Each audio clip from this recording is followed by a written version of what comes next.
اعوذ باللہ من الشیطان الرجیم، بسم اللہ الرحمن الرحیم، السلام علیکم ورحمۃ اللہ وبرکاتہ۔ دوستو، جو بھی یہ عمل کرتا ہے، رزق سنبھالنا مشکل ہو جاتا ہے اس بندے کے لیے۔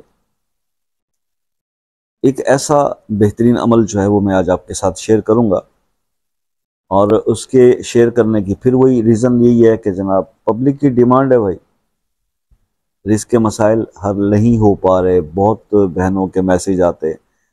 میں جب اکثر یہ بات کرتا ہوں، ہر تقریباً دوسری ویڈیو میں میری یہی بات ہوتی ہے کہ آپ لوگ وظائف کے چینل بدلنے سے یا وظیفے بدلنے سے زیادہ بہتر ہے کہ اپنے آپ کو بدل لیں۔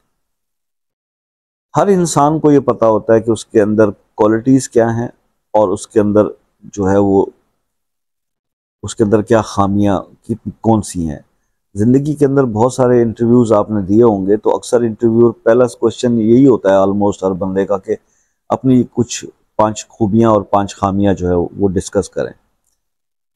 تو اس ٹائم کے اوپر ہم اپنی خامیاں جو ہم جانتے ہوتے ہیں وہ ہم بیان کرتے ہیں، اور خوبیوں کا بھی ہمیں پتہ ہوتا ہے، ٹھیک ہے۔ تو بات صرف اتنی ہے کہ اگر ہمیں پتہ ہے کہ ہمارے اندر کون کون سی خامی ہے، اور جیسے کہ میں بار بار یہ بتاتا ہوں کہ اپنی ان خامیوں کو امینڈ کر لیں۔ ہو سکتا ہے وہ چھوٹی چھوٹی جو چیزیں آپ کر رہے ہیں وہ رب تعالیٰ کی ناراضگی کا باعث بن رہی ہوں، اور آپ کی نفلی عبادات قبول نہ ہو رہی ہوں، اور آپ کی دعاؤں میں اثر نہ آ رہا ہو، تو اس کو کائنڈلی آپ ٹھیک کر لیں، ٹھیک ہے جی۔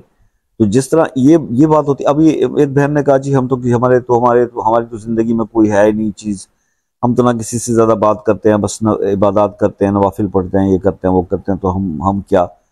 یہ بڑی خطرناک سچویشن ہوتی ہے جس کے اندر انسان کو نا اپنے اندر کوئی عیب نظر ہی نہ آئے، کوئی اس کے اندر اس کو سمجھے کہ میں تو بالکل ہی ٹھیک جا رہا ہوں، پرفیکشن کی طرف جا رہا ہوں۔ مطلب ایسی سچویشن تو میں نے کبھی ایسا دعویٰ کرتے ہوئے کسی اللہ کے ولی کو بھی نہیں دیکھا۔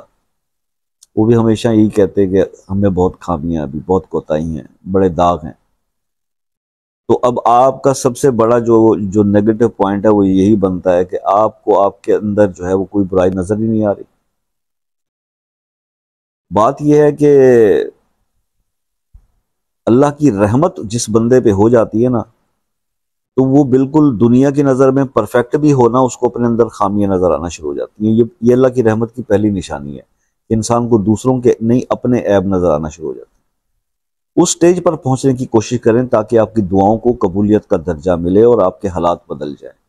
میری تو ہمیشہ سے دعا رہتی ہے، اور جو بھی مجھے پرسنلی واٹس ایپ پہ رابطہ کر کے یا کمنٹس میں دعاؤں کے لیے کہتے ہیں، میں ان کا نام لے کے دعا کرتا ہوں ان کے لیے۔ اللہ پاک، ہم تو کچھ بھی نہیں کر سکتے سوائے اس کے کہ ہم ایک دوسرے کے لیے دعا کر دیں، اور ہم اس میں بھی بہت زیادہ کنجوس واقع ہوئے ہیں کہ اگر کوئی ہم کسی کی کچھ بھی ہیلپ نہیں کر سکتے نا، اگر وہ ایک دعا بھی اس کو نہیں دے سکتے کہ اللہ آپ کے مسئلے مسائل حل فرما دے، تو دعاؤں میں تو ہمیشہ بہت طاقت دیکھی گئی ہے، اور یہ دعا سے ہی بڑے بڑے کام بن جاتے ہیں۔ تو پیش خدمت ہے ایک ایسی تسبیح، جو بھی یہ کرتا ہے اس سے رزق سنبھالنا مشکل ہو جاتا ہے۔ وہ تسبیح کیا ہے؟ یا رحمانو یا رحیمو ارحم الراحمین، یا رحمانو یا رحیمو یا ارحم الراحمین، یا رحمانو یا رحیمو یا ارحم الراحمین۔ یہ پڑھنے ہیں جی آپ نے 3 الفاظ، ٹھیک ہے۔ یا رحمانو یا رحیمو یا رحم، تینوں اسماء الحسنی کمال کے۔ آپ نے یہ ہر نماز کے بعد ایک تسبیح پڑھنی، ہر نماز کے بعد ایک تسبیح، اور اپنے رزق کے لیے دعا کرنی، اور اس کے بعد اول آخر ایک دفعہ دروشی پڑھیں گے، اور اس کام کو آپ نے 41 ڈیز تک آپ نے پورا کرنا۔ خواتین میری بہنیں گیپ کے بعد یہ دن پورے کر لیں، اور اس کو زندگی بھر کریں، کبھی نہ چھوڑیں۔ اتنا رزق ملے گا کہ آپ سے سنبھالنا مشکل ہو جائے گا انشاءاللہ۔ یہ اللہ کے وہ نام ہیں کہ جس سے رب کو جب بھی پکارا جائے تو رحمتوں کا نزول ہوتا ہے، اور اللہ دعائیں رد نہیں کرتا۔ یا ارحم الراحمین کے بارے میں آپ حدیث جا کے پڑھیں، اور پھر آپ کو احساس ہوگا کتنی بڑی تسبیح آپ کو آج بتا دی، بہت بڑا اسم اعظم۔ اور اللہ تعالیٰ کے حکم سے یہ جو کرے گا وہ کامیاب ہوگا۔ اس کے بارے میں مزید کچھ پوچھنا چاہیں کرنے سے پہلے تو آپ واٹس ایپ پر بھی رابطہ کر کے پوچھ سکتے ہیں، شام 5 سے رات 10 بجے تک، اور کمنٹ سیکشن میں بھی پوچھ سکتے ہیں۔ اور اگر کسی مسئلے میں پھنس گئے اور وہ سارٹ آؤٹ نہیں ہو رہا تو اس کے لیے خصوصی دعاؤں کے لیے وہ مسئلہ اپنے نام کے ساتھ کمنٹس میں لکھ دیجئے، اس کے لیے دعا کریں گے۔ اور باقی یہ ہے کہ انشاءاللہ جو میرے بہن بھائی دوسرے ممالک سے رابطہ کرتے ہیں، یو کے، U S A, Canada, New Zealand اور آسٹریلیا سے، واٹس ایپ پہ ایک میسیج کیا کریں، اپنا ٹائم لے لیا کریں کال کا، اس کے بعد آسانی سے کال ہو جائے کرے گی۔ بس دعاؤں میں یاد رکھیے گا، انشاءاللہ زندگی رہی تو نیکسٹ کسی ویڈیو میں آپ سے پھر ملاقات ہوگی، تب تک کے لیے اجازت دیجیے، اللہ حافظ۔